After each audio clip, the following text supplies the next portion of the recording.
A'udzubillahi minasyaitonirrajim. Bismillahirrahmanirrahim. Assalamualaikum warahmatullahi wabarakatuh.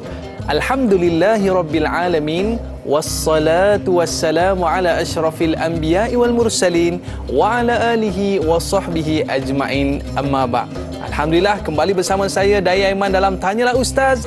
Biar tahu, jangan keliru. Apa khabar para penonton sekalian? Harapnya semua dalam keadaan baik, baru lepas solat subuh dan juga membaca surah Yasin dan terus masuk kelas. Hari ini kita nak mempelajari dalam topik perbincangan kita tafsir dan taranum. Dalam surah Sad ayat yang ke-13 sehingga ayat yang ke-15. Para penonton, anda dah bersedia ke belum dengan Al-Quran tu ataupun tafsir anda? Jadi kalau anda semua dah bersedia, kita nak bersama dengan Al-Fadhil Ustaz Muhammad Ashraf Ayub. Khabar Ustaz? Baik, Alhamdulillah. Alhamdulillah. Jadi biasanya Ustaz, kalau tafsir dan taranum ni, makcik-makcik kita, para penonton kita, ibu ayah kita, abang-abang, kakak-kakak kita di rumah sana dah bersedia dah Ustaz. Ada di kalangan mereka yang ada yang tak nak bertaranum dengan Ustaz, ada yang nak baca Quran dengan Ustaz. Jadi pada hari ini kita rasa seronok Ustaz sebab kita nak bincangkan satu topik yang cukup menarik, bahawa Allah Subhanahu Wa Taala mengutuskan para rasul yang mana mereka ni menjadi tauladan, contoh yang terbaik dan menjadi ikutan yang sepatutnya kita ikut. Tapi Ustaz, ada juga golongan-golongan yang tak nak ikut dan sebagainya. Jadi kadang-kadang walaupun kita baik, belum tentu ada orang ikut kita.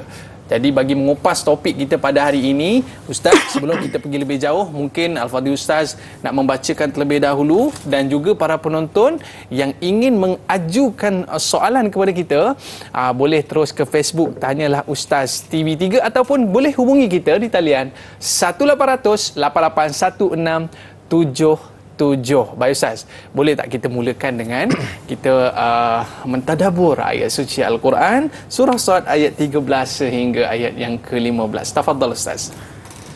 A'udzubillahi minasyaitonirrajim. Bismillahirrahmanirrahim. Assalamualaikum warahmatullahi taala wabarakatuh. Alhamdulillah. Wassalatu wassalamu ala Rasulillah wa ala alihi wa sahbihi wa man walah. Terima kasih saya ucapkan kepada sahabat saya Dai Aiman, yang saya hormati, yang saya muliakan, tuan-tuan dan juga puan-puan, muslimin serta muslimat jemaah kepada madrasah kita pada pagi ini. Bukan setakat pagi ini, tiap-tiap pagi, iaitu rancangan Tanyalah Ustaz. Biar kita tahu betul-betul ilmu agama, jangan kita keliru dalam membawa agama dalam kehidupan. Alhamdulillah tuan-tuan dan puan-puan, hari ini 2 hari bulan 1444 kalau ikut tahun baru Islam. Hari kedua. 2 Muharram kita panggil, bukan 2 Januari ya. Ikut tahun baru hijrah kita 2 Muharram 1444. Dan saya yakin tuan-tuan dan puan-puan, kita ni bila masuk tahun baru hijrah, kita selalu pasang niat, pasang azam tahun baru. Dan kalau ikut orang-orang yang soleh-soleh macam tuan-tuan dan puan-puan ni lah, bila kita pasang azam tahun baru, azam kita lebih kepada akhirat oriented. Lebih kepada akhirat oriented. Waktu kita muda-muda dulu tuan-tuan dan puan-puan, dia lebih kepada dunia oriented lah kan. Nak bersonam, nak kurui, nak melabu kan. Ada yang nak pandai masak, nak berkebun lah kan. Tu zaman dulu-dulu, nak jalan-jalan ke Tokyo lah, ke Korea lah kan. Waktu muda-muda macam tu tuan-tuan. Tapi bila umur kita ni dah mencocah 4 series, 5 series, 6 series, tendensi kita tu lebih kepada kehidupan kita selepas ini. Apa nak jadi pada kehidupan tersebut? Itu yang ramai pasang. Tahun ni saya berazam nak menghafal, let's say kan, 5 surah-surah amalan harian. Surah saya nak hafal surah Al-Mulk, surah Sajadah, surah Yasin, surah Insan sebagai contohnya lah kan. Ada yang mungkin bercadang, tahun ni saya nak khatamkan Al-Quran tapi khatam terjemahan. Ada. Kalau dia tiap-tiap tahun dia mengaji tu, dia tengok yang baca bahasa Arab ya kan, Aiman. Ada yang bagi tahu saya tahun ni dia nak buat azam tahun baru dia nak faham Al-Quran. Dia baca tiap-tiap hari 2 muka surat juga, tapi dia baca dari sudut terjemahan. Terjemahan. Kalau yang biasa tu kita baca wadduha wal laili idza saja ma wadda'aka rabbuka wa ma qala, tapi kali ini dia baca sama juga tapi bahasa Melayu supaya kita lebih faham, lebih connected. Tu orang Aiman cakap. Tu orang bahasa orang kampung Aiman cakap macam tu. Lebih connected dengan Al-Quran. Maknanya dia cakap demi waktu subuh pagi, waktu duha kan. Walaili idza saja, demi apa malam yang sangat tenang keadaannya. Sesungguhnya Tuhanmu tidak pernah membiarkan kamu, wahai Muhammad, tidak pernah menyusahkan kamu. Sesungguhnya Tuhan kamu banyak memberikan nikmat kepada kamu, maka hendaklah kamu gembira dan juga hendaklah kamu redha. Sesungguhnya ingatkah kamu, wahai Muhammad, dulu waktu kamu anak yatim, kami jaga kamu. Ini sebenarnya surah Ad-Duha, tuan-tuan dan puan. Saya baca terjemahan alam yajidka yatiman fa'awa, nampak tak? Tapi bila kita baca terjemahan, impak kefahaman dan fokus kita terhadap ayat-ayat tersebut, dia akan lebih, kita panggil apa? Lebih manis, lebih nikmat. Dan saya share pagi ni, tuan-tuan dan puan-puan, mana tahu anda dah masuk tahun baru ni masih garu kepala. Apa azam tahun baru ni Dah kurus dah, duit dah ada dah, cucu dah 80 dah, cucu ramai mana dah kan. So azam kita mungkin kita nak mendedikasikan setahun ni saya khatam Al-Quran, tapi khatam baca terjemahan. Oh, nanti kita rasa Al-Quran ni sangat beautiful, sangat fruitful, sebab Al-Quran ni turun, Allah bagi kepada kita contohnya sebagai hadiah. Kata Tuhan awal-awal, ma anzalna alaikal Quran litashqa, kami bagi satu hadiah ni tang langit ni bukan daripada orang cakap pi luar negeri Jepun ke apa ke, tak. Dari langit datang ini. Punya hebat tuan-tuan dan puan-puan ya. Kami bagi kamu Al-Quran ni bukan nak buatkan kamu sedih, kamu murung, kamu rasa down, kamu rasa tak happy dah. Kami bagi Al-Quran ni supaya kamu ada kekuatan. Supaya kamu bila baca Al-Quran ni kamu akan merasa bahagia. Supaya bila kamu baca Al-Quran ini hidup kamu akan rasa terbimbing. Dan tuan-tuan dan puan-puan, ini antara tujuan segmen tafsir kita pada pagi ini. Di dalam rancangan Tanyalah Ustaz, kita akan mengupas surah Sad ayat 13. Surah Sad ayat 13. Seperti biasa tuan-tuan dan puan-puan, sebelum kita nak panjang lebar pagi ini cerita tentang apa yang Allah SWT nak inform kepada kita. Saya guna perkataan yang mudah faham Aiman ya. Apa yang Allah SWT nak habaq kepada kita. Orang Kedah cakap macam itulah ya. Nak bagi tahu kita apa pagi ni kan. Bila Tuhan ajak bersembang mesti best. Betul tak tuan-tuan dan puan-puan? Ni banyak saya kata perkataan layman ni, sebab Al-Quran ni kalamullah. Allah SWT nak inform something yang valuable kepada kita melalui surah Sad. Apa kata tuan-tuan dan puan-puan, sama-sama ya. Saya di sini buka Quran, tuan-tuan dan puan-puan di rumah pun sama-sama kita buka Quran. Buka surah Sad, cari surah Sad juz 23. Aku ada yang menyebab kat mana pula surah Sad ni kan. Juz 23 tuan-tuan dan puan-puan ya. Kita akan baca pagi ni, kita kupas tak banyak, 3 ayat je. 3 boleh, 4 boleh, 5 boleh. Saya start baca dulu. Oh ya, nak beritahu awal-awal sebelum saya nak baca. Hari ni suara saya tuan-tuan dan puan-puan, dia suara rockers sikit. Suara tak sedap benar. Sebab semalam kalau tuan-tuan dan puan-puan follow, saya ada beritahu awal, saya batuk agak teruk kebelakangan ni sebab baru elok daripada demam. Batuk tu belum elok lagi. Tu yang suara tu lebih kurang kejap rockers saya dengar tu kan. Minta maaf awal-awal ya tuan-tuan dan puan-puan. Saya cuba baca yang terbaik ya. Kalaulah tak berapa sedap benar sebab suara saya ni masih dalam penambahbaikan ya. Kita tengok dari sudut sebutan huruf, makhraj, tajwid, panjang pendek dan sebagainya insya-Allah. A'udzu billahi minasy syaithanir rajim. Wa thamud wa qaum lutin wa ashabul aikah ulaikal ahzab. إن كل إلا كذب الرسل فحق عقاب وما ينظر هؤلاء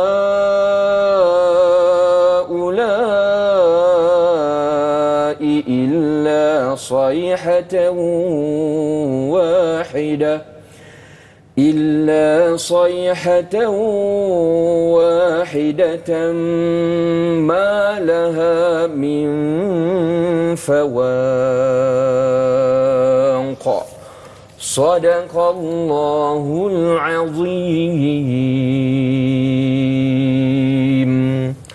Demikianlah tuan-tuan dan puan-puan, 3 ayat yang saya akan cuba kupas satu persatu berdasarkan basic kita, terjemahan tafsir bimbingan Ar-Rahman. Kemudian kita akan bawakan pandangan-pandangan daripada tafsir-tafsir muktabar, tafsir Ibnu Katsir ya, dan sebagainya. Insya-Allah kita akan cuba menyelami dan memahami ayat ini. Baik, saya akan start ya tuan-tuan dan puan-puan, anda boleh buat catatan insya-Allah. Hari ini kita baca surah Sad. Surah Sad. Maknanya bila nama dia surah Sad, ayat pertama dia start dengan Sad. Huruf Sad. Huruf Sad ya. Dalam Al-Quran ni dia ada surah-surah yang agak unik, Aiman. Ada start dengan huruf dan kita tak tahu apa maksud dia. Sad, Nun, Qaf ya, Alif Lam Mim ada, Kaf Ha Ya Ain Sad ada. Kalau tanya apa maksud dia Ustaz, selalunya ulama akan letak tak tahu apa maksud dia, Allah SWT saja yang tahu ya. Tapi bila Allah SWT letak dalam Al-Quran, kita wajib baca, wajib beriman. Satu huruf tu itu merupakan sebahagian daripada ayat Al-Quran. Itu dia surah Sad. Dia berada di juz 23 macam yang saya cakap tadi. Berapa banyak ayat 88 ni tuan-tuan dan puan-puan ya. Surah yang ke-38 diturunkan selepas surah Al-Qamar. Kalau dalam Al-Quran tu surah Sad ni sebelum dia surah Safat, selepas dia surah Zumar. Selepas dia surah Zumar. Dan untuk makluman tuan-tuan dan puan-puan semua, intisari secara umum surah Sad ni ia merupakan surah Makkiyah. Apa maksud surah Makkiyah? Surah yang Allah SWT kurniakan, turunkan kepada Rasulullah SAW waktu baginda berada di Mekah. Waktu baginda berada di Mekah. Dan kita rasa saya tuan-tuan dan puan-puan selaku orang yang selalu follow rancangan tanya Ustaz ni, ustaz-ustaz kita dah banyak kali cerita dah apa manfaat surah Makkiyah, apa manfaat surah Madaniyah ya. Surah Makkiyah ni selalunya nak menguatkan keimanan. Cerita tentang keimanan, cerita tentang bagaimana nak menjawab pertanyaan-pertanyaan orang-orang Quraisy pada waktu tersebut yang ketika Rasulullah SAW introduce bahawa Tuhan itu satu, Qul Wallahu Ahad. Sedangkan orang Quraisy pada waktu tersebut bagi mereka Tuhan tu banyak. Tuhan tu banyak. Dia ada patung Lata, dia ada patung Uzza, dia ada patung Manat, banyak Tuhan itu. Tiba-tiba Rasul bawa satu pandangan yang baru bagi mereka. Tuhan tu berapa banyak? Satu je. Nama dia siapa? Allah Subhanahu Wa Taala. Jadi ada banyak dialog berlaku, ada banyak pertanyaan berlaku. Ada yang tanya sebab nak faham. Rasul pun kadang-kadang tak ada idea gak macam mana nak jawab. Datang wahyu. Ni yang best tuan-tuan dan puan ya. Datang wahyu. Jadi ada orang yang bertanya kerana nak memahami itu dia masuk Islam. Alhamdulillah. Kan? Ada orang dia tanya juga tapi tanya skeptikal. Skeptikal ya. Maksudnya apa? Dia nak downgrade Rasulullah sallallahu alaihi wasallam. Datang wahyu. Maknanya Allah backup. Allah backup Rasulullah SAW. Allah sampaikan. Ni orang ni tanya nak ngada kan Muhammad kan. Tak apa, jawab juga. Kita bagi dia jawapan macam ni. Ada orang tuan-tuan dan puan-puan, dia tanya sebab apa? Cynical. Sebab nak main-main dengan Rasulullah SAW. Dia bertanya soalan juga tapi saja nak malukan Rasulullah SAW. Ada tak perangai manusia macam ni Ustaz? Zaman dulu ada kok? Ramai. Zaman sekarang ada tak Ustaz? Lagi ramai. Lagi ramai ya. Tapi kat sini rancangan kita ni tak ada lah ya. Tapi saya selaku Ustaz, selaku orang selalu menyebarkan agama, kadang-kadanglah kita dapatlah soalan macam tu Iman ya. Dia tanya nak test, dia tanya nak cynical, dia tanya nak apa? Sebenarnya bukan nak terima tapi nak pelekehkan lagi apa yang kita bagi tahu. Ada tuan-tuan dan puan-puan ya. Perangai itu masih ada berjalan. Baik, kenapa Ustaz bagi tahu macam ni Ustaz? Sebab begini, latar belakang awal surah Sad daripada ayat 1 sampailah kepada ayat 2 boleh ni tuan-tuan dan puan-puan, cerita tentang Rasulullah SAW sedang berdialog dengan orang Quraisy. Itu cerita dia. Saya yakin tuan-tuan dan puan-puan dah dengar Ustaz kita dah kupas sebelum ni kan. Tapi saya kita flashback balik nak bagi kita bila kita belajar ayat 3 boleh sampai 5 boleh ni nanti kefahaman kita itu ikut turutan insya-Allah. So apa yang sebenarnya diceritakan dalam ayat 13 sampai 15 ni Ustaz? Kita simpan Ustaz. Rasa nak batuk ni Rasa nak batuk nak minum air kejap, berehat seketika mereka macam Aiman kata tadi, stay tune, rancangan Tanyalah Ustaz, biar tahu, jangan keliru. Tapi bezanya Ustaz, penonton-penonton kita ni bertanya sebab memang dia nak dapatkan ilmu. Betul Ustaz? Betul. Itu bezanya. Ya, betul. Dengan ada di kalangan orang ni dia tanya disebabkan dia nak perangkap. Betul. Dan dia nak tunjuk bahawa dia ni lebih hebat. Oh ya, ada juga gitu Macam tu Ustaz. Tapi bezanya penonton Tanyalah Ustaz ni, dia tanya, Alhamdulillah hatinya jernih, mereka bertanya soalan untuk memahami dan untuk menambah iman. baik. Jadi para penonton, banyak lagi yang akan Ustaz kupas. Baru nak start enjin, baru nak panas enjin ni. Jangan ke mana-mana, kembali selepas ini. Tanyalah Ustaz biar tahu, jangan keliru.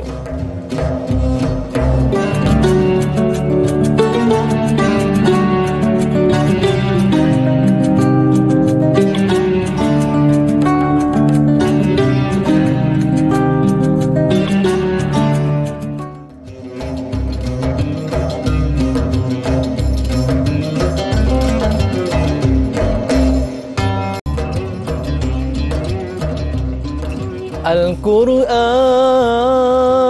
kitab suci kalam Tuhan, bacaan ummah yang beriman, menjadi amal ibadah seharian. Al-Quran, oh kalam Tuhan.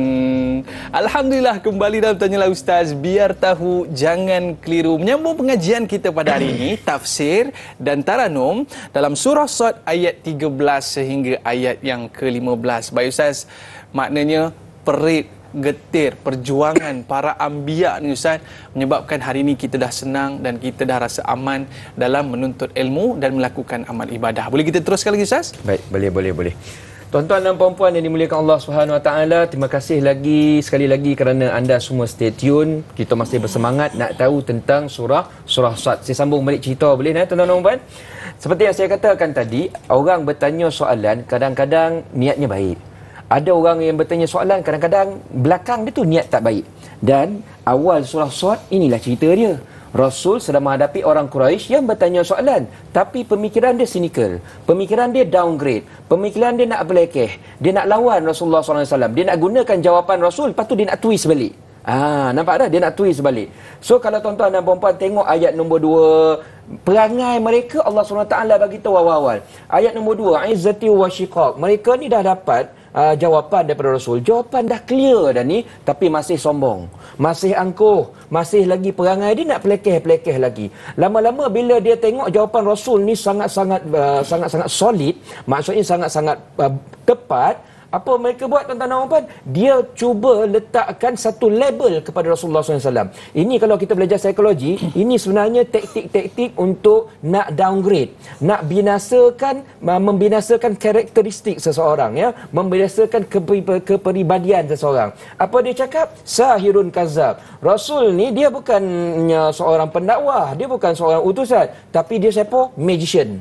Ahli sihir, dia kata. Ini semua penipu ni, dia cakap macam tu. Dia nak apa? Dia nak labelkan Rasul dengan gelaran-gelaran yang tak baik. Lepas tu dia cakap ajaran Rasul, dia kata aja'alal alihata ilaha wahida. Takkanlah Tuhan tu satu je. Dia nak pelekeh pandangan Rasulullah SAW. Lepas tu dia pun bagi lagi pandangan. Dia kata ma sami'na bihadza fil millatil akhirah. Maksudnya dia cakap kami tak pernah dengar pandangan yang Tuhan ni satu. Padahal tuan-tuan dan puan-puan, itu semua kata-kata penipuan, kata-kata penafian. Sebab di Mekah pada waktu tersebut, kita tahu Mekah ni asalnya Nabi Ibrahim. Nabi Ibrahim tu membawa ajaran Hanif, ajaran Tauhid. Tuan-tuan dan puan-puan, maknanya Tuhan satu juga. Tapi beratus tahun lepas tu mereka akhirnya sesat. Lama-lama tuan-tuan dan puan, apa dia nak buat? Dia nak membunuh karakter Rasul. Dia cakap apa? Aunzila alaihi dzikru min bainina. Takkan Rasul orang macam ni yang Tuhan hantar nak bagi wahyu kepada kami. Mereka kata Muhammad ni orang biasa, pengembala kambing. Dia bukan pembesar di kalangan kami. Dia bukan orang yang ada gelaran. Dia bukan orang yang ada harta. Dia bukan bawa kereta besar. Tu bahasa kita lah kan, bahasa kita kan. Dia bukan ada gelaran yang power-power, tak ada kan. Takkan orang macam ni kami nak ikut cakap dia. Ini yang Allah SWT senaraikan. Ayat 2, 4, 5, 7, 8 sampailah akhirnya mereka reject dakwah Rasulullah SAW. Dan tuan-tuan dan puan-puan, macam biasalah bila kita kadang-kadang nak bersungguh ni, nak bagi tahu benda baik kepada orang, and then orang reject, orang pelekeh kita. Apa yang berlaku pada kita tuan-tuan dan puan-puan? Kadang-kadang kita rasa down juga. Give up. Kita rasa down, sedih, give up. Badan mula cenia tadi nak semangat, ceramah tiba dah cenia sengit dah kan. Ini standard tuan-tuan dan puan. Dan ayat 12, ayat 13 kita masuk. Sebenarnya Allah SWT nak pujuk. Allah SWT nak pujuk Rasulullah SAW. Seolah-olah sembang macam ni, Muhammad, kalau kamu rasa kamu down sebab kena reject, kan, kamu jangan risau. Orang dulu sebelum kamu ni pun perangai macam tu juga. Kami hantar Musa, kami hantar Ibrahim, kami hantar Yaqub, maknanya nabi-nabi lain lah. Semua menghadapi masalah isu yang sama. Semua reject. Semua ditolak dakwahnya, ya. Kazzabat qablahum qaumun Nuhin wa 'adi wa fir'aun nuzul autad. Nabi Musa lagi teruk sampai Firaun koja nak semboleh. Kita semua tahulah ni bahasa kita tuan-tuan dan puan, ya. Ke bahasa kita. Kemudiannya ayat 3 boleh, Bu. Kita masuk ayat 3 boleh. Tu Samud, kaum Nabi Soleh, kan, wa qaumul lutin, kaum Nabi Lut, wa ashabul aikati, ini grup kepada kumpulan kaum Nabi Syuaib, kan. Ulaikal ahzab, mereka dulu pun perangai sama, dan mereka lagi ramai daripada orang kafir Quraisy ni. Ramai-ramai tu semua tolak, semua reject rasul-rasul kami. Maknanya bila Rasulullah SAW dapat tahu bahawa I'm not alone. Tu perkataan Aiman lah, perkataan dari Aiman, ya. Rasulullah SAW, you are not alone dalam menghadapi cabaran ni, ya. Nabi sebelum kamu lagi teruk kan, macam tu lah. Jadi Rasulullah SAW pun rasa okey lah sikit, betul tak? Semangat lah sikit tuan-tuan dan puan-puan. So mungkin kita nak tahu apa sebenarnya yang berlaku pada kaum siapa? Kaum Samud, kaum Lut, ashabul aikah ni. Apa yang berlaku? Tuan-tuan dan puan-puan, saya akan cerita lagi lepas ni. Ada apa-apa soalan tuan-tuan dan puan-puan boleh tanya, ya. Saya akan bincangkan dan kupas bersama-sama insya-Allah. Okey, baik. Kita nak berehat seketika, Ustaz. Baik. Sementara kita punya para penonton kita nak berikan soalan kepada kita di Facebook para penonton, dan juga kalau nak call pun boleh. Selepas ini kita akan bersama lagi dalam Tanyalah Ustaz. Biar tahu, jangan keliru.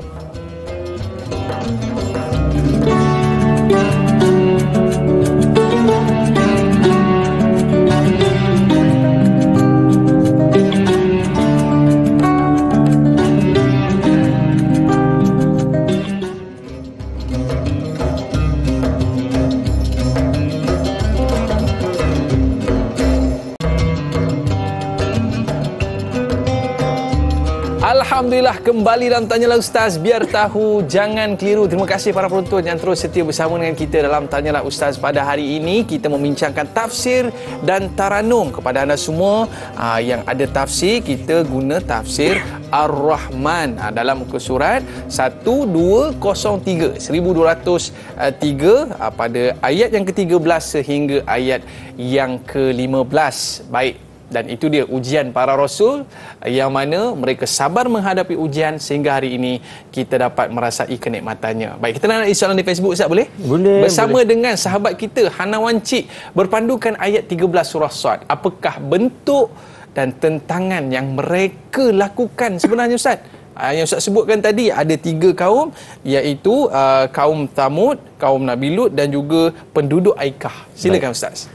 Tuan-tuan dan puan-puan yang dimuliakan Allah SWT, kita menyambung lagi perbincangan pembelajaran tafsir kita pada pagi ini. Soalan yang kita terima daripada Facebook, iaitu ini peminat setia kita ni, dah selalu dongar nama ini, ya. Hana Wan Cik. Assalamualaikum Ustaz, ya. Apakah bentuk tentangan yang mereka lakukan?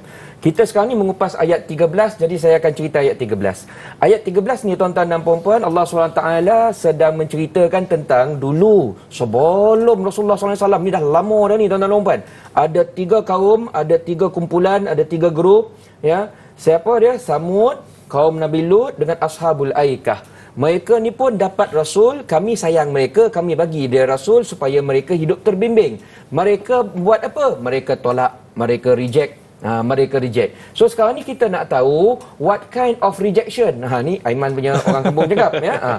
Apakah bentuk rejection, penolakan yang mereka lakukan terhadap Rasul tersebut? Saya cerita satu-satu tuan-tuan dan puan. Kaum Samud. Baik. Kaum Samud ni merupakan kaum kepada Nabi Saleh. Masa kita kecil-kecil dulu, kalau kita masa umur 6-7 tahun, selalu mak abah kita cerita buku cerita Nabi. Kita tahu Nabi Soleh ni merupakan Nabi yang terkenal dengan ada unta. Kalau tuan-tuan dan puan ingatlah ya. So kaum Samud ni dia dekat mana? Ni yang best tuan-tuan dan puan. Kaum Samud ni dia merupakan satu kumpulan manusia yang mendiami satu kawasan yang sekarang berada di utara Madinah. Nama dia Madain Soleh. Boleh lawat tuan-tuan dan puan-puan. Boleh lawat. Jadi saya nak bagi tahu, kalau anda nak pergi ke tempat mereka ni, ada lagi kesan-kesan peninggalan dia tu. Utara Madinah, utara Madinah. Kalau siapa yang pergi umrah sekarang ni kan dia ada visa pelancong. Pelancong, betul tak? Dulu ada visa umrah je. Sekarang ada visa pelancong. So kalau kita pergi ke sana dengan visa pelancong, cuba request, nak boleh tak pergi ke Madain Soleh ni? Nanti dia bawa. Dia ada batu besar, lepas tu dia orang duduk dekat situ. Dia buat rumah pakai batu besar. Kenapa perkara ni perlu di-highlightkan? Nak bagi tahu tuan-tuan dan puan, kaum Nabi Soleh ni, iaitu Samud ni, dia bukan calang-calang orang. Mereka ini tuan-tuan dan puan, zaman mereka dianggap orang paling bertamadun, orang yang ada teknologi tinggi. Mana tak tuan-tuan dan puan, kalau zaman Rasulullah SAW, bayangkan zaman Rasul tu pun orang-orang Quraisy, dia kalau buat rumah dia duduk kat kemah ya, ataupun dia tempek-tempek ambil tanah liat, lepas tu tempek-tempek jadilah rumah. Itu canggih tak? Dah okey dah. Tapi kaum Samud ni dia ada teknologi, dia nampak satu batu besar, dia boleh drill. Dia boleh drill batu tu. Pada waktu zaman drill pun tak ada excavator apa benda tu kan. Okay. Jan tolak tak ada, apa semua tak ada. Dia boleh drill, dia boleh tobok batu tu tuan-tuan dan puan-puan, lepas tu dia buat rumah. Bayangkan betapa canggihnya mereka pada waktu tersebut. Dan orang-orang macam ni, biasalah tuan-tuan dan puan-puan, bila mereka dah rasa diri mereka hebat, orang lain duduk kat kemah, kita duduk dalam batu, power kan. Orang-orang macam ni kadang-kadang ada keluar perangai sombong. Datanglah Nabi Soleh. Nabi Soleh pun berdakwah supaya menyembah Allah Subhanahu Wa Taala kan. Dan mereka rasa ni yang best tuan-tuan dan puan. Dia orang rasa dia orang ni canggih sangat. Canggih sangat sebab batu besar yang kosong kita boleh drill, kita boleh tobok pokok, lepas tu duduk buat rumah kat situ. Datang mukjizat. Nabi Soleh cakap, kalau kau boleh tobok batu, ni mukjizat Allah SWT, unta keluar dari batu. Masya unta Allah. Nabi Soleh keluar dari batu, tuan-tuan dan puan. Dia orang pun tak boleh nak challenge. Nampak tak? Cuma tuan-tuan dan puan yang dimuliakan Allah SWT, walaupun dah ada unta, dah ada wahyu, dah ada Nabi bimbing mereka, kesilapan mereka yang paling besar, iaitu kaum Nabi Samud ni apa? Mereka melawan Rasul. Mereka anggap agama ini dijadikan sebagai bahan lawak. Bahan lawak tuan-tuan dan puan-puan ya. Unta Nabi Soleh tadi tu akhirnya dibunuh oleh mereka. Bila mereka dah terlebih-lebih macam tu, mereka pelekehkan agama, pelekehkan mukjizat, pelekehkan Nabi. Apa yang Allah Subhanahu Wa Taala lakukan tuan-tuan dan puan? Mereka pun dihancurkan. Allah Subhanahu Wa Taala datangkan gempa kuat, petir sabung menyabung ya. Wa akhadhal ladzina zalamu sayhatu fa asbahu fi diyarihim jasimin. Ini ada tuan-tuan dan puan-puan dalam surah Hud. Itu yang pertama, kaum Nabi Soleh. Mungkin anda semua bertanya, Ustaz, hari ni kami belajar sejarah. Mana ni cerita lama. Apa relevan dengan kami? This is information, tapi kita tahu informasi ini dalam bentuk sejarah. Semua orang tahu cerita unta, lepas tu unta tu kena bunuh dan sebagainya. Lepas tu kaum Nabi Soleh hilang, yang ada batu-batu. Sekarang kita boleh lawat, ambil iktibar. Tapi sebenarnya apa pengajaran kepada kami? Tuan-tuan dan puan-puan, setiap ayat Quran, percayalah, semuanya relevan. Relevan ayat ni tuan-tuan dan puan-puan, dia cerita tentang begini. Manusia, dia zaman boleh berubah. Perangai dia tu, kesilapan yang sama tetap akan berulang. Apa bentuk kesilapan yang berulang tu? Orang jadikan agama sebagai bahan lawak. Tu perkataan dia. Kan baru-baru ni kita ada isu tuan-tuan dan puan. Orang jadikan agama sebagai bahan lawak. Orang dengar agama bahan lawak, tergolak-tergolak tuan-tuan dan puan. Betul ke tidak? Betul, dan Ustaz. mereka cakap ini semua kebebasan bersuara. Alah, kami buat lawak, ayo. Nampak tak tuan-tuan dan puan kan?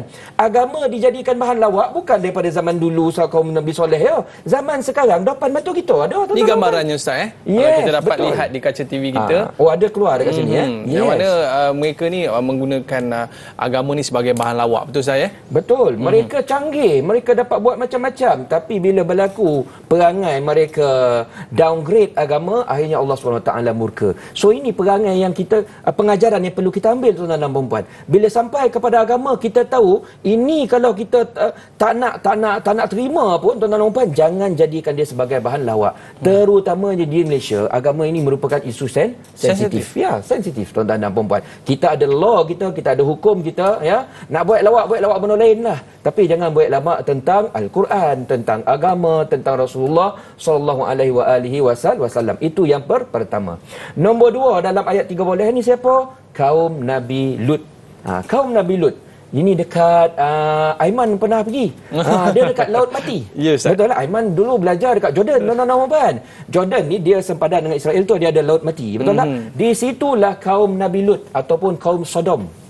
Kaum Sodom ya, dekat sempadan Israel Jordan sekarang. Tuan-tuan dan puan-puan, kalau nak kononlah kita fikir ni betul ke ada benda ni kan, boleh jalan-jalan pergi dekat Jordan tu, boleh tengok kawasan dia tuan-tuan dan puan-puan ya.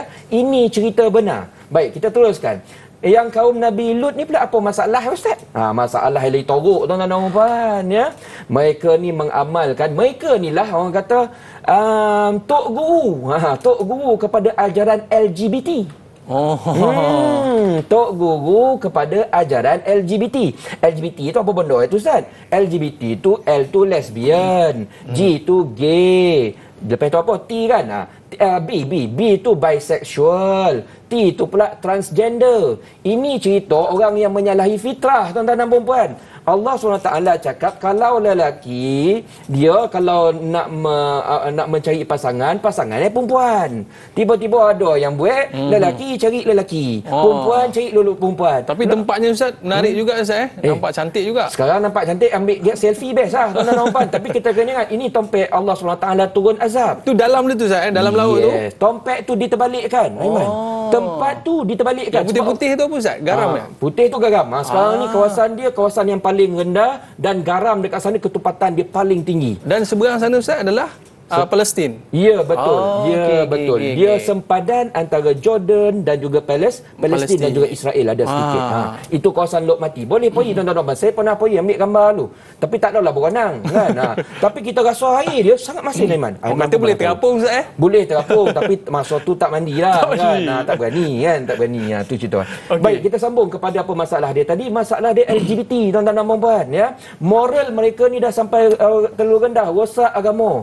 Lelaki cik lelaki, perempuan cik perempuan, apa pasal kan? Ini binatang pun tak boleh. Binatang pun tahu ni jantan dan ni betina. Nampak tak? Dia koja betina. Ya mana ada ayam jantan koja ayam jantan. Kalau koja pun nak gaduh kan. Kita nak apa kono kan? Nampak tak? Ini masalah tuan-tuan dan puan. Zaman dulu dah ada dah. Ini tok moyang ini tok moyang paling teruk. Ini best. Saya waktu baca Quran saya ngeleng kepala tuan-tuan dan puan. Ngeleng kepala sebab apa? Waktu tu Nabi Lut waktu tu dah ajak macam-macam ni, dia orang dicek. Kemudian datang malaikat datang dah jumpa Nabi Lut nak hancurkan mereka, tapi bagi salam kepada Nabi Lut dulu. Dan waktu tu malaikat datang, dia menyerupa jadi lelaki tampan, lelaki handsome macam Aiman lah dengan saya lah, lebih kurang hidung kan. Masya-Allah. Gurau nampak pagi kan. Sedia sebenar kan berkorut kan. So kita cerita balik So dia menyamar jadi lelaki tampan. Ini yang sedih sikit. Waktu saya baca kisah ni dalam Al-Quran. Nabi Lut tu nabi, orang baik. Tapi masalah isteri dah. Isteri Nabi Lut tak ikut ajaran Nabi Lut. Bahkan pada waktu lelaki tampan tadi tu, yang malaikat menyerupa lelaki tampan tu jumpa Nabi Lut, dia tengok lelaki tu handsome pun apa dia buat? Ni isteri Nabi Lut, isteri Nabi Lut, dia pergi beritahu, dia WhatsApp. Ni saya bahasa ni bahasa biasa bagi faham. Dia WhatsAppkan kawan datang rumah kita, datang rumah Lut sekarang, datang rumah kita, ada lelaki handsome. Dia tolong promote pula. Dia pula promote. Dia datang, lepas tu ramai-ramai datang ni menyerbu, dia serbu rumah Nabi Lut kan. Dia kata Lut tu lelaki tampan tu keluaran dia sekarang. Kami dah tak tahan dah ni. Faham tak tuan-tuan dan puan? Ini perangai ramai-ramai nak nyerbu. Ya Allah, saya cakap ini parah betul teruk ni. That's why dalam ayat Al-Quran tuan-tuan dan puan-puan, Allah SWT pun hantarkan wahyu, malaikat tu dia cakap, Lut kau pergi keluar awal-awal. Kami nak settlekan dia orang ni. Kan? Keluarkan awal-awal, bini kau tak payah ikut. Sebab dia tak nak ikut ajaran Nabi Lut kan. Apa yang berlaku tuan-tuan dan puan-puan? Ja'alna 'aliyaha safilaha. Tuhan punya marah, datangkan gempa bumi, ja'alna 'aliyaha safilaha. Kawasan tu diterbalikkan. Maknanya atas bangunan tu dia kalau macam ni dia pusingkan ke bawah. Dia pusingkan ke bawah. Punya teruk tuan-tuan. Dan akhirnya sekarang tu tempat tu menjadi takungan yang dikenali sekarang sebagai laut mati. Jadi Ustaz, maknanya di dalam kita tengok gambar tadi Ustaz mungkin di bawah tu banyak perkampungan kaum Nabi Lut wallahu alam. Waktu saya pergi ke sana, orang yang bawa kita jalan-jalan tu dia cerita dulu pernah ada arkeologi, dia menyelam ke dalam tu, dia jumpa tinggalan tu. Ya, ada kesan-kesan penduduk, kesan-kesan peninggalan orang pernah duduk. Maknanya apa yang Tuhan cakap dalam Quran ni is true tuan-tuan dan puan. Ini cerita betul. Kita dengar pun kita takut, wallahu alam. Baik, lepas ni Ustaz kita nak sambung satu lagi Ustaz, kawan pun Ustaz, penduduk Aikah. Yes, lepas ni.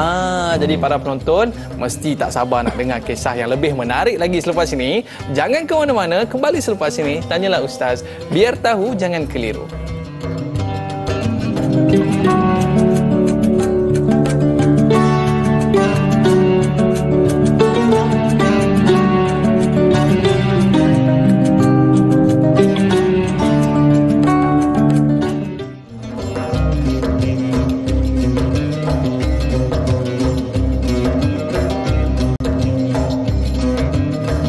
Alhamdulillah, kembali dalam Tanyalah Ustaz, biar tahu jangan keliru. Atas kederhakaan Allah terbalikkan mereka. Jadi agak-agak kederhakaan kita, apa yang Allah nak buat. Baik, kita nak sambung dalam Tanyalah Ustaz. Pada hari ini ada soalan Facebook sahabat kita ni Ustaz. Boleh kita raikan? Boleh. Kita bersama dengan Rahimah Saud. Ayat yang ke-13, Allah sebut tentang penderhakaan kaum Thamud, kaum Lut dan penduduk Aikah. Soalan saya, tidak adakah sedikit daripada mereka yang menerima suruhan Allah? Silakan Ustaz. Baik. Terima kasih pertamanya kepada Puan Rahimah Saud ya. Tuan-tuan dan puan-puan yang dimuliakan Allah SWT, soalan daripada Puan Rahimah kita bertanya tentang masih lagi di dalam topik ayat 13 tuan-tuan dan puan. Tadi saya baru cerita dua tuan-tuan dan puan ya. Samud dengan kaum Lut. Lepas ni saya nak cerita ni Ashabul Aikah. Soalan dia sekarang bertanya tentang diorang ni ada ke tidak dapat seruan? Ada ke tidak Nabi datang nasihat dengan diorang? Kalau dalam bahasa kita, ada tak rancangan Tanyalah Ustaz? Tentulah kan. Takkan tak ada. Tentulah kan. Jawapannya ada, pula tak ada pula. Tiap-tiap hari kita buat kan? Ini nak bagi mudah faham tuan-tuan dan puan ya. Dakwah ni maksudnya ada dihantar Rasul, diberikan wahyu, diberikan bimbingan. Tapi apa nak buat, ada setengah orang bila terima bimbingan mereka sami'na wa ata'na. Dia orang terima, dia orang angguk-angguk, dia orang ikut baik-baik macam tuan-tuan dan puan-puan. Alhamdulillah. Ini saya yakin semua orang soleh bakal ahli syurga. Amin ya rabbal alamin ya. Tapi tuan-tuan dan puan-puan, ada orang yang doge, ada orang yang bega, ada yang kepala itu ya Allah koreh.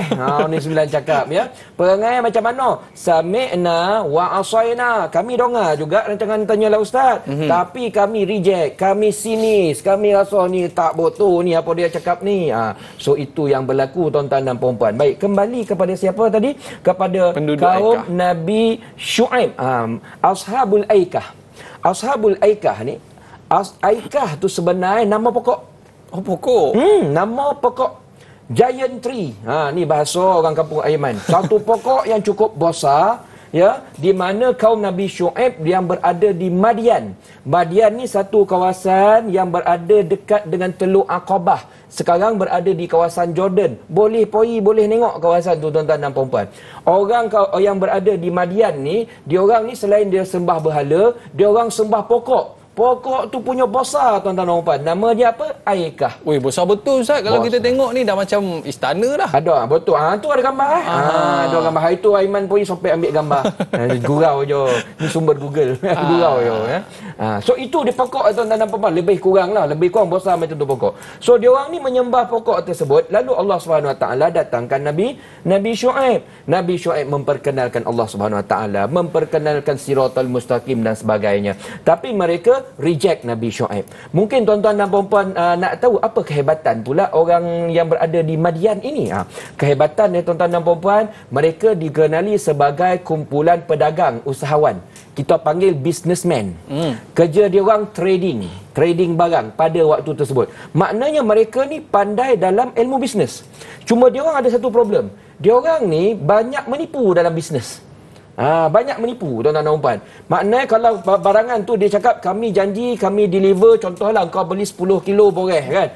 Kita nak deliver 10 kilo sepatutnya. Dia deliver macam mana? Dia kurangkan sukatan. Dia deliver 8 kilo je tapi dia claim 10 kilo. Kita bahasa kita sekarang problem ni tuan-tuan dan puan, menipu dalam bisnes ni kita panggil apa? Scammer. Nak tanya tuan-tuan dan puan sekarang nampak tak relevan kenapa Tuhan highlight surah ayat apa ni kaum-kaum ni dalam Al-Quran. Perangai penipu dia orang tu zaman sekarang pun ada. Zaman sekarang scammer lah kita panggil. Menipu dalam urusan bisnes. Dulu dah ada Ustaz Dah ada dah. Tapi dulu scammer tak ada lah dia pakai call ke apa ke. Ini teknologi zaman dulu pun dah ada di scam. Maknanya Aiman nak beli barang dengan saya boreh 10 kilo kan. Saya ngangguk-ngangguk kan. Dia bayar ya. Saya scam dia hantar boreh yang dah rusak. Hantar boreh yang 8 kilo ya. Macam tu lah lebih kurang. Dan Tuhan nak bagi tahu bila tak jujur dalam bisnes, maknanya kita tak deliver apa yang kita janjikan, Tuhan sangat murka. So dalam kes kaum Nabi Syuaib ini, mereka dihancurkan dengan gempa bumi. Fa akhadhathumur rajfatu fa asbahu fi darihim jasimin ya. Walamma jaa amruna najjayna Syuaiba walladzina amanu ma'ahu birahmatin minna wa akhadhatil ladzina zalamu as-sayhah fa'asbahu fi diyarihim jasimin. Datang gempa bumi, bunyi yang cukup kuat serta mata mereka semuanya mati tuan-tuan dan puan-puan. Itu akhirnya yang berlaku kepada kaum mereka Ustaz Jadi kita boleh raikan pemanggil di talian Ustaz. Sahabat kita nak bersama dengan Al-Fadhil Ustaz. Assalamualaikum. Waalaikumsalam warahmatullahi wabarakatuh. Apa khabar Cik Baharudin? Alhamdulillah Aiman, sihat Aiman Alhamdulillah. Silakan. Mak Lijah. Salam Mak Al-Hijrah. Silakan. Okey. Assalamualaikum Ustaz. Waalaikumsalam. Ustaz yang bijaksana ni. Okey. Ustaz, saya nak relatekan kepada cerita yang awal tadi pada ayat Sot yang 13 tadi kan. Ustaz, kita berkenaan dengan kaum Lut, apa semua yang dah berlaku dulu lah Ustaz kan. Benar. Hingga kan dia orang mempelekehkan Nabi apa semua ni kan. Jadi saya nak relate kan pada keadaan sekarang ni lah Ustaz. Kita sebagai pemimpin, sebagai ketua keluarga, kita nak bagi nasihat pada orang di bawah kita. Tapi dia orang ni malas nak ikut Ustaz.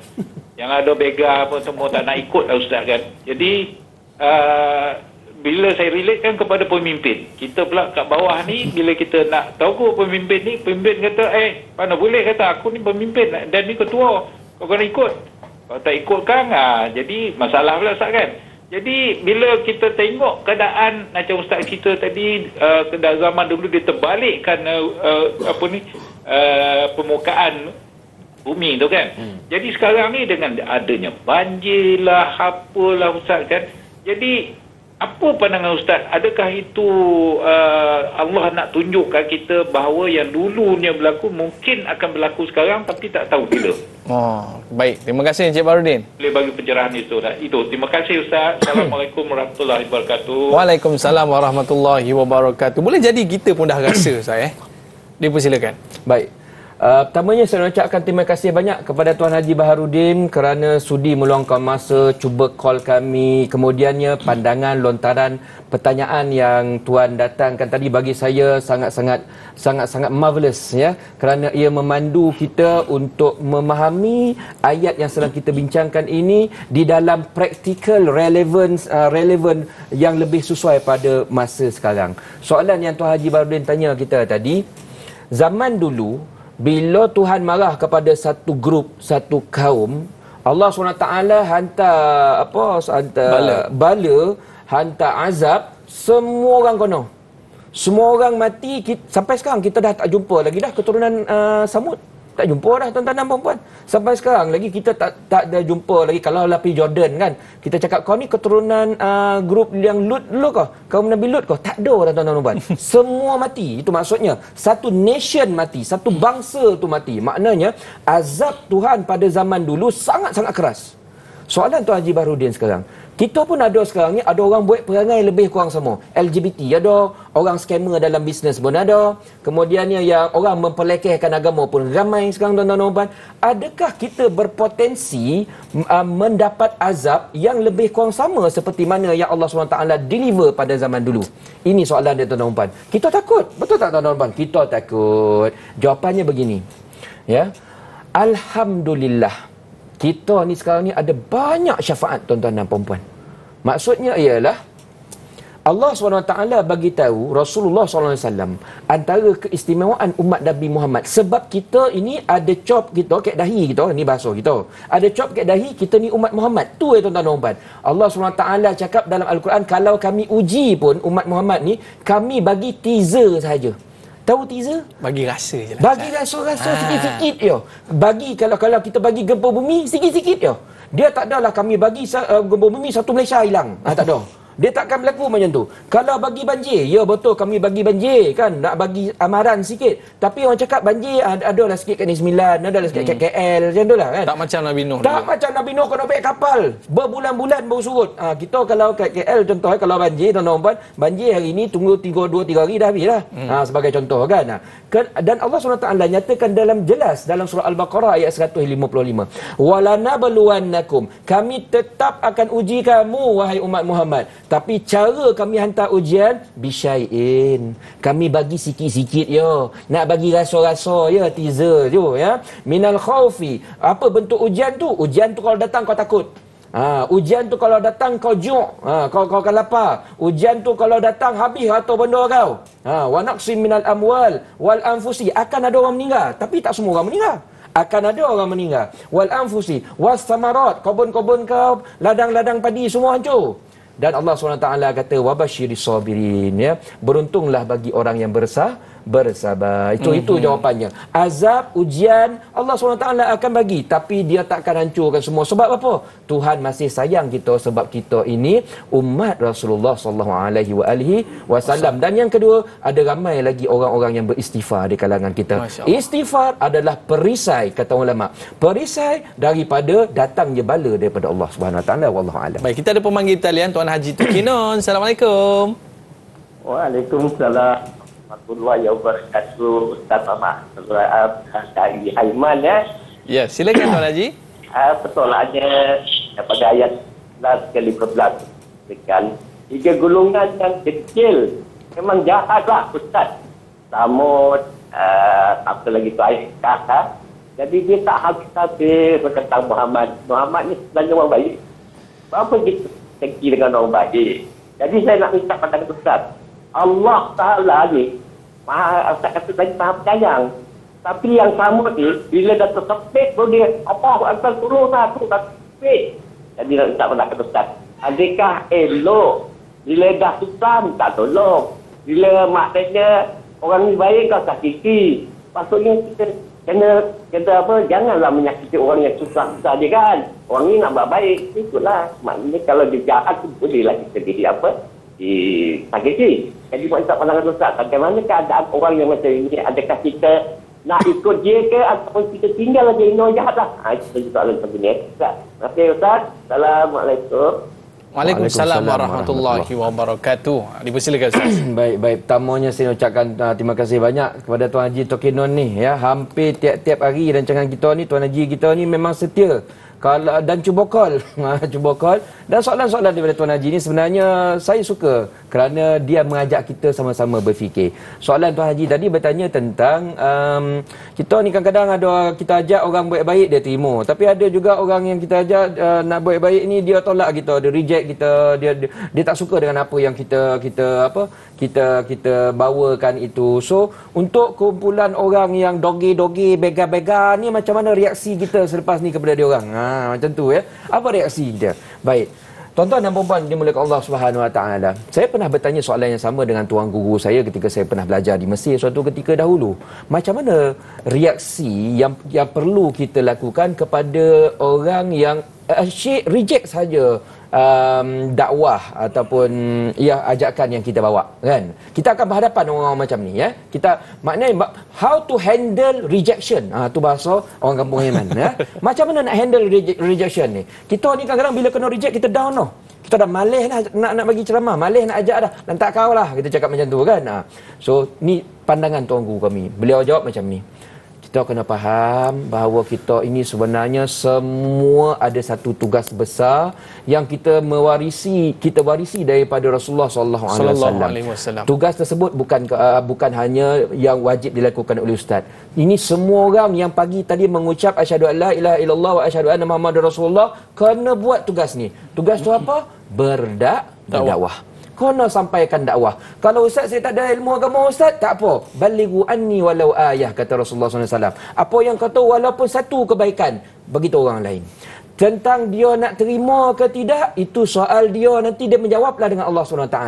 Tugas kita kena sampaikan dakwah sebab apa? Pertama, kita tahu kita ni terhutang budi dengan Rasulullah SAW. Allah SWT, Rasulullah SAW dah susah-susah sampai kita Quran. Alhamdulillah hari ni kita dapat rasa nikmat sangat jadi orang Islam, dapat mengaji, dapat belajar hadis dan sebagainya, kita sampaikan. Itu yang pertama, kata Rasul. Yang keduanya, kata Tok Guru kami. Yang keduanya, kita kena dakwahkan juga, kena sampaikan dakwah juga. Jangan give up sebab nanti kita ada jawapan bila kita jumpa Allah SWT. Sebab nanti Tuhan tanya, kau duduk kat Bangi, kau dah tahu dah budak-budak yang tu kat satu kawasan dia orang ni jenis doge-doge, bega-bega, apa kau buat dengan dia orang? Tuhan tanya, tuan-tuan dan puan, Tuhan tanya. So nanti kita dah ada jawapan. Saya dah try dah nak bagi dakwah kat dia orang, ajak dia orang pergi masjid, macam-macam belanja lah itu ini, tapi dia orang straight reject je. So bila dah ada jawapan, maknanya selamat tak kita? Selamat ya. Itu cerita jawapan kepada soalan yang dikemukakan oleh Tuan Haji Tokinon, wallahu a'lam. Masya-Allah Ustaz. Jadi kita nak raikan soalan kawan kita ni di Facebook Ustaz bersama dengan Mas Ripah Nur Jamain. Masih lagi pada ayat yang ke-13, bagaimana kekuatan yang mereka miliki seperti mana yang tercatat pada ayat ini, dan apakah yang dimaksudkan dengan mereka lah kumpulan-kumpulan. Mohon pencerahan Ustaz. Baik, terima kasih kepada Mas Ripah Nur. Puan Mas Ripah ya, Puan Mas Ripah Nur Jamain ya, bertanya tentang hujung ayat 13. Ulaikal ahzab. Apa maksud mereka ini merupakan kumpulan-kumpulan? Baik. Jawapan dia macam ni tuan-tuan dan puan-puan. Oh ya, sebelum saya nak bagi tahu jawapan ni, saya sekali lagi nak ajak tuan-tuan dan puan-puan. Malam ni tuan-tuan dan puan-puan, saya ada buat majlis tahlil di mana saya dedikasikan khas untuk arwah ayah saya. Saya nak ajak kalau tuan-tuan dan puan-puan nak sertakan nama arwah mak ayah untuk saya niatkan sekali dalam majlis tahlil tersebut, anda boleh sertakan kepada saya secara percuma. Pergi dekat FB Ustaz Asraf, ada kami bagi borang, tuan-tuan dan puan-puan boleh masukkan dekat situ ya. Jangan letak kat ruang komen ya. Pergi FB saya Ustaz Asraf, ASREF. Baik, kita sambung kepada ulaikal ahzab. Kenapa Allah SWT highlightkan tentang mereka ni kumpulan-kumpulan? Dia cerita macam ni Aiman. Ya. Allah SWT nak bagi tahu sebenarnya ayat ni mula-mula yang menerima ayat ni siapa? Rasulullah SAW. Waktu tu mungkin Rasulullah sedang rasa macam saya cakap tadi lah, mungkin rasa sedih sikit, rasa down sikit. Tak adalah give up, dia rasa down sikit. Sebab apa? Ni ada orang Quraisy ni, ini orang Mekah. kawasan dia membesar daripada kecil. Maknanya orang yang reject Rasul tu semua Rasul kona. Ni pacik-pacik dia ya. Ni semua kawan-kawan satu taman orang cakap kan. Jadi dulu pula dia orang ni sangat menyanjung Rasulullah SAW. Rasulullah ni orang baik, digelar Al-Amin. Tiba-tiba kena reject oleh orang-orang dalam kampung sendiri. Memang Rasul sedih dan orang tu pula ramai tuan-tuan dan puan-puan. Jadi ya, apa yang berlaku ialah Allah nak pujuk, Allah SWT kata ya, dulu zaman dulu kaum Nabi Lut, Ashabul Aikah, Samud ni pun lagi ramai. Lagi ramai, dia orang lagi ramai reject Nabi pada waktu tersebut. Tapi bila Tuhan murka, ramai kau tak ramai, semua settle. Baik Ustaz.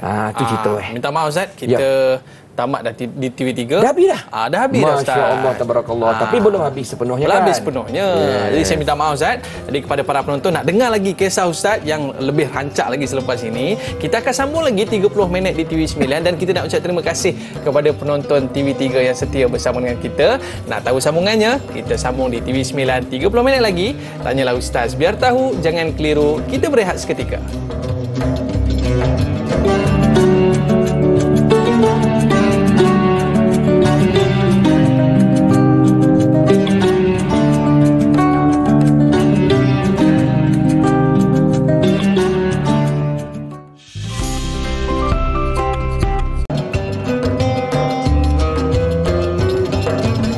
Alhamdulillah, kembali dalam Tanyalah Ustaz, biar tahu, jangan keliru. Terima kasih kepada para penonton yang terus setia bersama dengan kita pada hari ini dalam tafsir dan taranum surah Sad ayat 13 sehingga ayat yang ke-15. Yang mana kalau kita lihat, ini pengorbanan para anbiya yang mana dalam menyebarkan Islam, dalam menyebarkan agama Allah, menyebarkan ketauhidan kepada Allah Subhanahu wa taala, walaupun ditentang, walaupun dihalang, tetap tidak berputus asa dan meneruskan perjuangannya. Jadi oleh sebab itu, kita ni dengan apa bidang yang kita ada, teruskan berjuang, teruskan bersemangat untuk kita menegakkan agama kita. Baik, kita nak teruskan pengajian kita Ustaz. Baik. Ya, dan kita nak raikan soalan di Facebook bersama dengan sahabat kita Pak Suli Romli. Baiklah, soalan saya, siapakah mereka yang dimaksudkan dalam ayat yang ke-14 ini dan kenapa Allah Subhanahu wa taala menyatakan semua mereka itu dan bukan sebilangan sahaja? Mohon penerangan Ustaz. Terima kasih. Silakan Ustaz. Baik. Bismillahirrahmanirrahim. Tuan-tuan dan puan-puan yang dimuliakan Allah Subhanahu Wa Taala, kita masih lagi di dalam rancangan Tanyalah Ustaz, tapi kita baru berpindah channel. Saya yakin tuan-tuan dan puan-puan tadi daripada TV3 kita masuk ke dalam TV9 membincangkan sambungan kepada surah Sad. Tadi kita dah bincang ayat 13, sekarang kita nak habiskan ayat 14 dan ayat yang ke-15. Kebetulan soalan kita, soalan yang sangat tepat, datang daripada Pak Suli Romli, bertanya tentang siapakah yang dimaksudkan dalam ayat 14 ini dan kenapa Allah menyatakan semua mereka, bukan sebilangan ya. Terima kasih kepada Pak Suli Romli. Kita teruskan berkongsi jawapan. Ayat 14 tuan-tuan dan puan-puan bunyinya ialah in kullun illa kazzabar rusula fahaqqa iqab.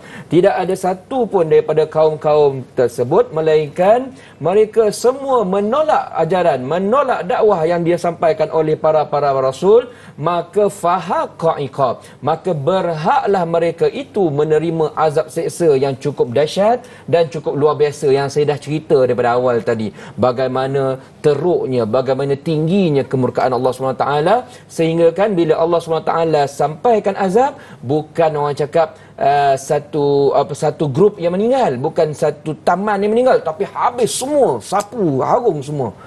Langsung tak ada keturunan selepas itu.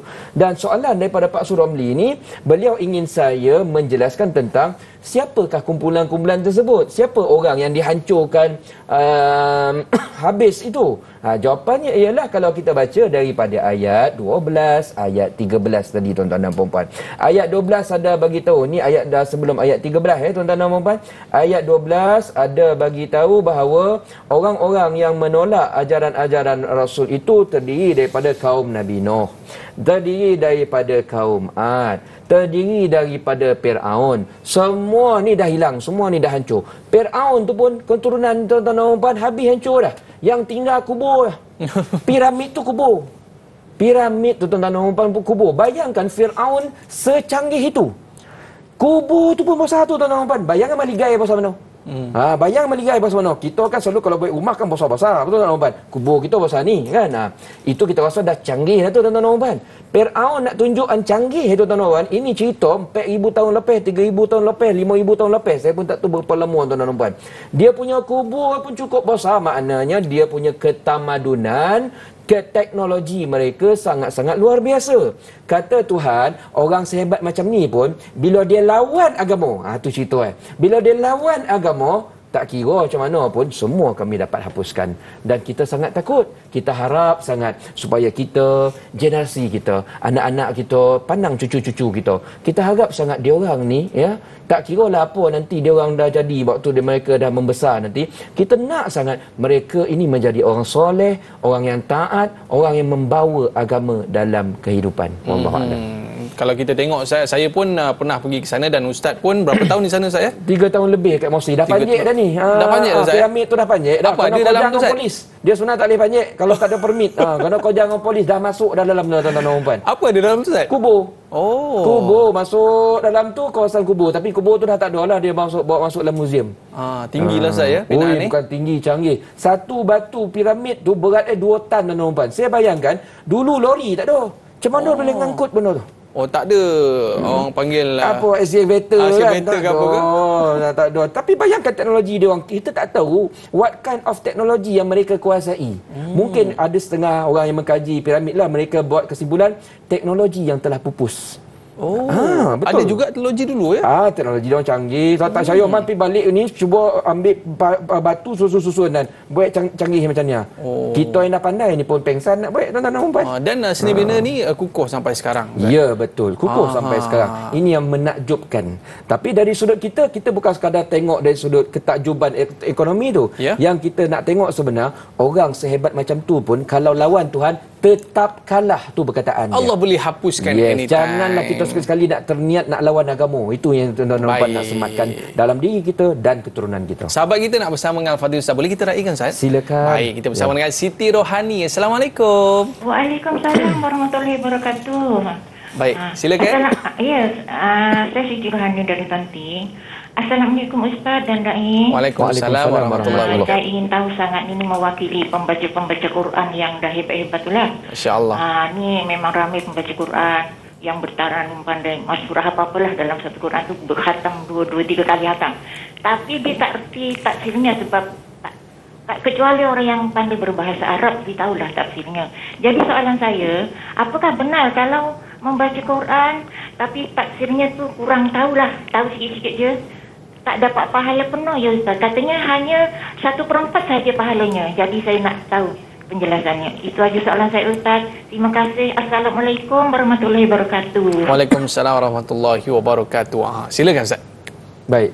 Terima kasih pertamanya kepada peminat Al-Quran kita, iaitu Puan Siti Rohani. Saya ucapkan terima kasih sebab sudi call kami pada pagi ini, dan juga terima kasih kerana melontarkan soalan yang bagi saya sangat bernas. Kemusykilan yang Puan Siti kita hadapi ialah beliau pernah mendengar. Beliau ni orang mengaji, dan saya yakin tuan-tuan dan puan yang menonton dan jangan tanyalah Ustaz ini pun tergolong daripada kumpulan orang yang rajin mengaji.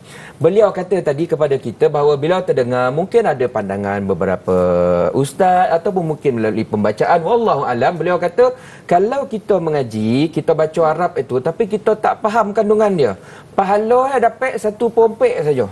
Betul kata ustaz? Betul ke ustaz? Betul kata ustaz. Baik.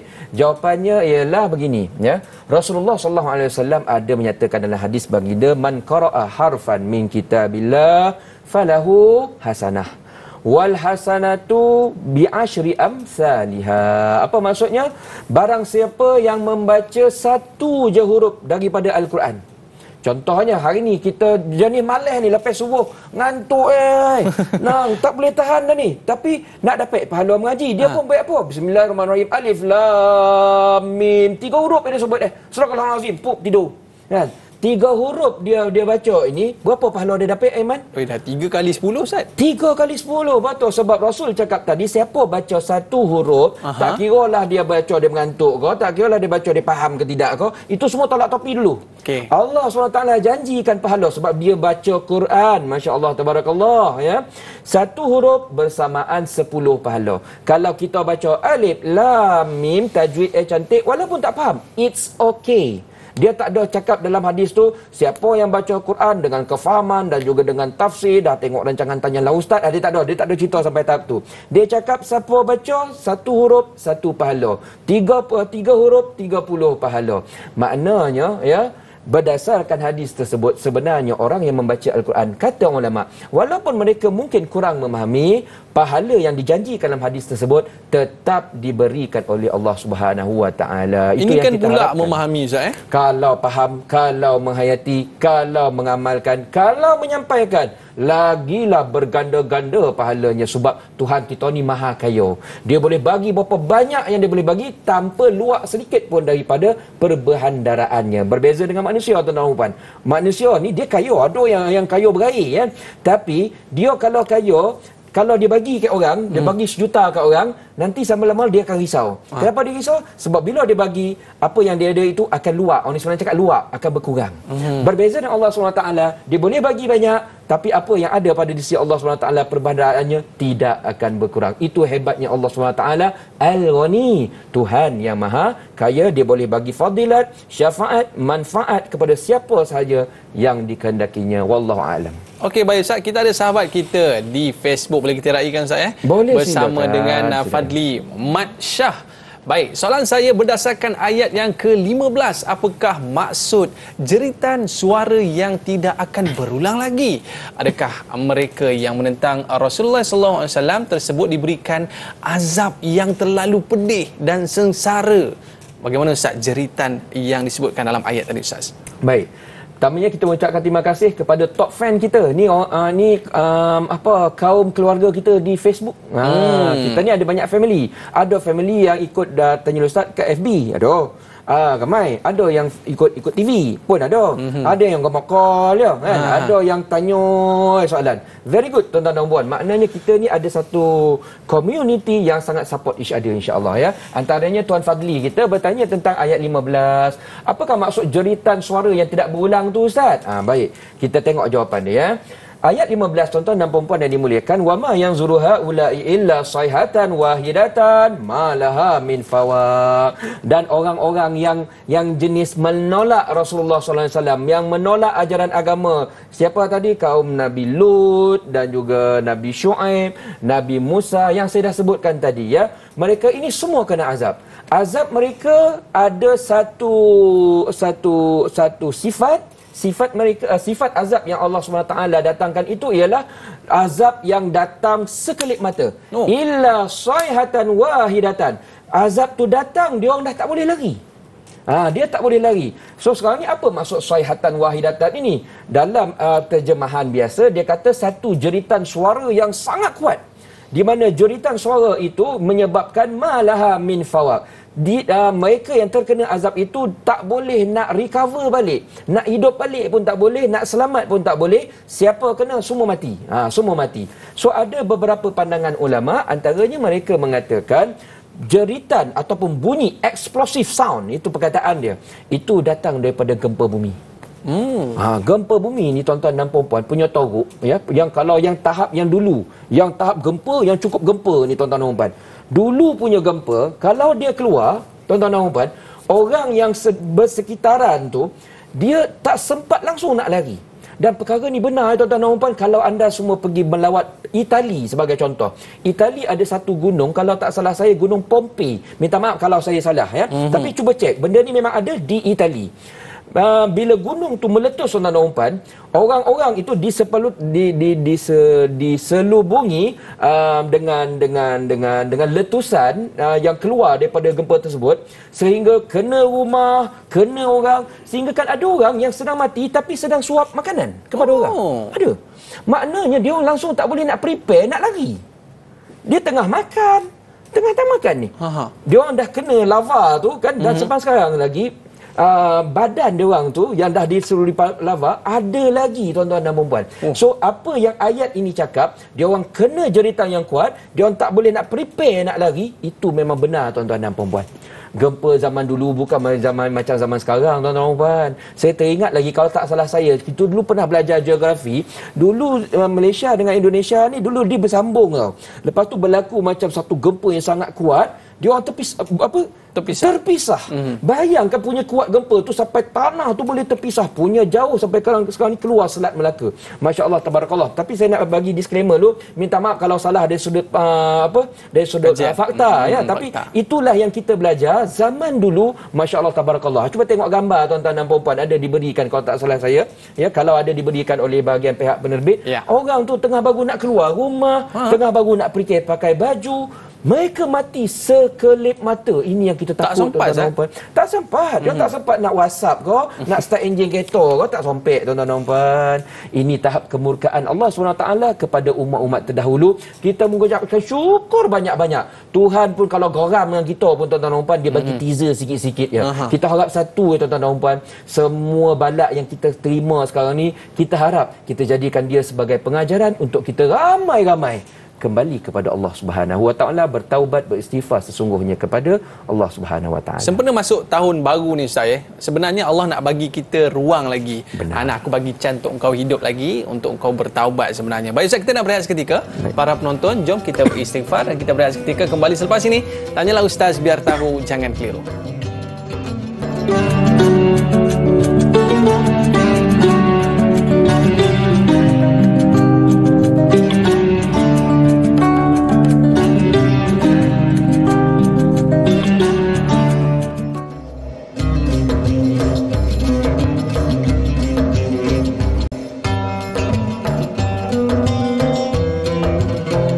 Alhamdulillah, kembali dalam Tanyalah Ustaz biar tahu, jangan keliru. Terima kasih kepada para penonton yang terus setia bersama dengan kita pada hari ini dalam tafsir dan taranum, yang mana kita menggunakan tafsir Ar-Rahman yang mana diterjemah serta diberi penjelasan oleh Syekh Abdullah Basmih. Yang mana kalau kita lihat dalam ayat yang ke-15 yang menyebutkan tentang, dan orang-orang ini yakni yang menentang Nabi Muhammad SAW tidak menunggu melainkan satu jeritan suara yang tidak akan berulang lagi. Dan kalau kita lihat ada nota kaki dekat situ 1521 yang mengatakan jeritan itu bermaksud yakni tiupan sangkakala yang kedua yang menandakan kedatangan hari kebangkitan orang-orang yang mati. Mereka pada hari itu akan menerima seburuk-buruk balasan disebabkan kekufurannya. Baik, kepada para penonton sekalian, inilah dia bila mana kita bertalaki, kita belajar dan kita melihat tafsirnya,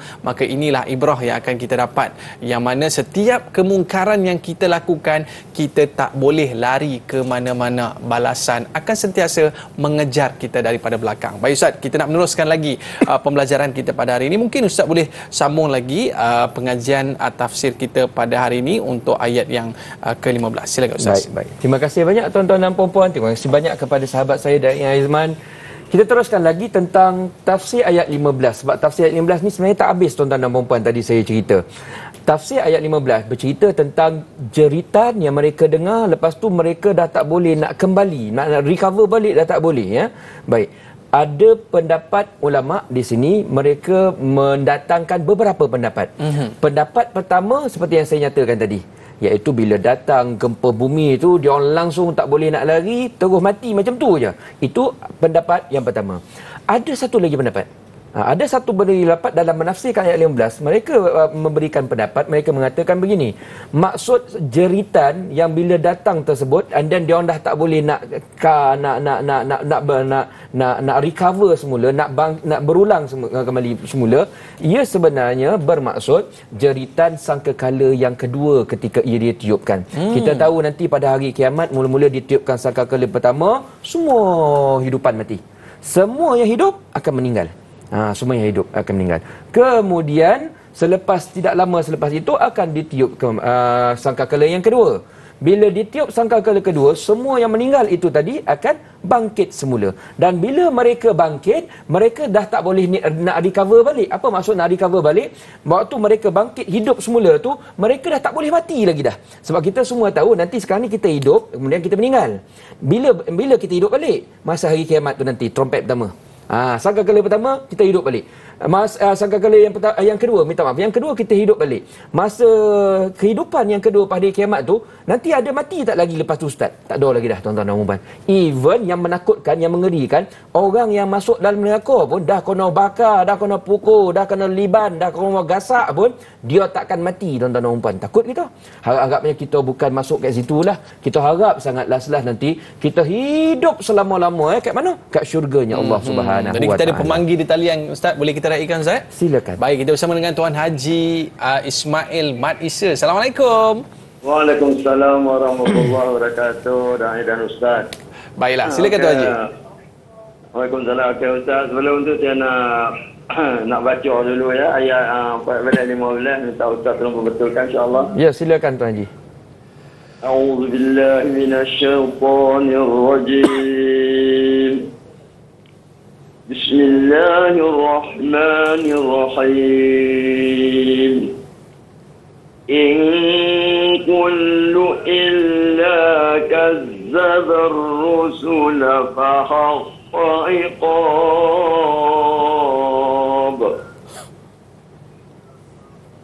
Wa ma yanzuru haula'i illa sayhatan إلا صيحة واحدة ما لها من فواق. صدق الله العظيم. Masya Allah. Okey, soalan saya bunyi macam ni. Bagaimana kekufuran kaum Tasmud dan kaum Lut dan penduduk Aikah terhadap Allah SWT ketika itu? Itu soalan saya. Terima kasih. Assalamualaikum warahmatullahi wabarakatuh. Okey, dipersilakan Ustaz. Baik, pertamanya kita ucapkan terima kasih kepada Tuan Haji sebab call, lepas tu mengaji pula tu. Waktu mengaji tu, kalau nak tanya apa kesimpulan yang saya boleh buat. Berapa markah tu Ustaz? Markah itu for sure markah A. For sure. Sebab tajwid dia cantik. Okay. Panjang, pendek, dongung, sebutan huruf cantik. Ya, cantik. Makna kita tahu Tuan Haji yang membaca ni tadi, dia ni orang mengaji selalu. Dia nak bila kita mengajar orang mengaji ni, kadang kita nampak orang yang selalu mengaji dengan orang yang mengaji kadang-kadang kita nampak perbezaan dari sudut sebutan, dari sudut penguasaan, panjang pendek dengung dia. Tuan Haji membaca tadi, saya rasa ya, beliau orang selalu mengaji tiap-tiap hari, tahniah kita ucapkan ya. Cuma kalau nak tengok, ada tak yang boleh kita baiki cantik lagi? Benda tu dah bagus, tapi nak bagi cantik lagi kan? Saya cadangkan cuba baiki sebutan ataupun makhraj dan juga sifat huruf, terutamanya huruf-huruf isti'la. Huruf-huruf yang ada sifat tebal. Khussa, dil, tin, qiz. Dia ada 7 huruf. 7 huruf ni kadang-kadang orang kita kalau sebut tu bunyi je tu belum sempurna ketebalannya. Dia bukan tak tebal, belum sempurna ketebalan. Mungkin kita boleh mengaji talaki dengan tok guru yang pakar, nanti dia akan bimbing kita supaya kita mendapat sebutan sifat isti'ala yang sempurna insya-Allah. Okey, baik Ustaz. Sambil Ustaz nak sekali dengan nak menjawab soalan tadi Ustaz, mungkin kita boleh dapatkan 3 intipati ataupun pelajaran daripada ayat. 3 ayat yang kita bicarakan pada hari ini Ustaz. Baik, pengajaran yang kita dapat daripada 3 ayat ini, walaupun ayatnya tak banyak 3, tapi pengajarannya banyak. Yang pertama, tuan-tuan dan puan-puan, macam mana kaya pun kita, macam mana pandai pun kita, macam mana hebat pun kita, macam mana tinggi pun pangkat kita. Satu yang nasihat saya tuan-tuan dan puan-puan, ni bukan saya sampaikan nasihat yang kita dapat daripada Allah SWT sendiri. Betul. Ikut ayat Al-Quran yang kita belajar daripada surah Sad ayat 30 sampai 50 ni, satu je, jangan lawan agama. Tu perkataan dia tuan-tuan dan puan. Dengan agama ni dia tak boleh nak kata tapi, dia tak boleh nak kata rasa saya salah lah. Dia tak boleh nak cakap macam tu tuan-tuan dan puan. Semua yang datang daripada agama semuanya tepat, semuanya betul. Wa qulil haqqu mir mir rabbikum, ya, kata Allah SWT. Semua yang kami sampaikan ni, ini semua betul. Dia tak ada salah, dia tak ada tapi-tapi, dia tak ada kata ni teori kot boleh bertukar. Dia tak ada, tuan-tuan dan puan-puan, ya. Dia tak ada perkataan tu. Yang pilihan yang kita ada hanyalah satu. Sami'na wa ata'na. Kita dengar, kita patuh, ya. Dan kalau kita ada buat salah tu, cepat-cepat kita beristighfar. InsyaAllah, tuan-tuan dan puan-puan, kalau macam itulah perangai kita, ya, terhadap agama, nanti insya-Allah saya doa banyak-banyak tuan-tuan dan puan-puan semua, keturunan kita, orang yang kita sayang, sama-sama penerbit dan sebagainya, sama-sama kita dapat nanti ganjarannya syurga Allah Subhanahu Wa Taala. Wallahu a'lam. Baik Ustaz, mungkin kita berbaki kurang seminit lagi, mungkin doa ringkas daripada Al-Fadhil Ustaz. Baik, tuan-tuan dan puan-puan, sempena kita sampai kepada akhir perbincangan kita pada pagi ini, mari sama-sama kita menadah tangan. Kita harap Allah Subhanahu Wa Taala akan mengubati penyakit jiwa kita, akan mengubati penyakit zahir kita, ya. Dan juga Allah Subhanahu Wa Taala akan sentiasa menuntun hati kita supaya mudah untuk menerima, mengikuti, menyukai hidayah-hidayah yang datang daripada Allah Subhanahu Wa Taala. A'udzubillahi minasyaitonirrajim. Bismillahirrahmanirrahim. Alhamdulillahirabbil alamin, wassalatu wassalamu ala asyrafil anbiya wal mursalin wa ala alihi washabbihi ajmain. Allahumma salli ala sayyidina Muhammadin tibbil qulub tibbil qulubi wa dawaiha wa afiyatin abadan wa shifaiha wa nuril absar wa diyaiha bihaqqi dzatika ya arhamar rahimin ya mujibas sailin. Wa sallallahu ala sayyidina Muhammad wa ala alihi washabbihi wasallam walhamdulillahirabbil alamin. Amin ya rabbal alamin. Terima kasih kepada Ustaz Muhammad Ashraf Ayub atas ilmu yang diberikan. Dan para penonton, esok kita ada temu janji dalam topik perbincangan kita esok berkaitan dengan menyemai benih bersulam syariah bersama dengan panel yang kita bawakan kepada anda, Prof Madya, Datuk Dr. Muhammad Farid Ravi Abdullah, dan juga panel syariah Dr. Abdullah Jalil, Ahli Jawatan Kuasa Syariah Agrobank. Baik, kepada para penonton dan juga moderator yang akan bersama dengan anda semua adalah Da'i Hadori. Saya Dai Aiman, mohon maaf di atas lanjur kata terlajak bicara. Ada rezeki kita jumpa lagi. Ila liqa' ma'assalamah. Assalamualaikum warahmatullahi wabarakatuh. Kita tutup majlis dengan kafaratul majlis dan surah As. Subhanakallahumma bihamdika asyhadu an la ilaha illa anta astaghfiruka wa atubu ilaik. Wal 'asri innal insana lafi khusr illa alladhina amanu wa 'amilus solihati wa tawassaw bil haqq wa tawassaw bis sabr. Terima kasih Ustaz. Alhamdulillah.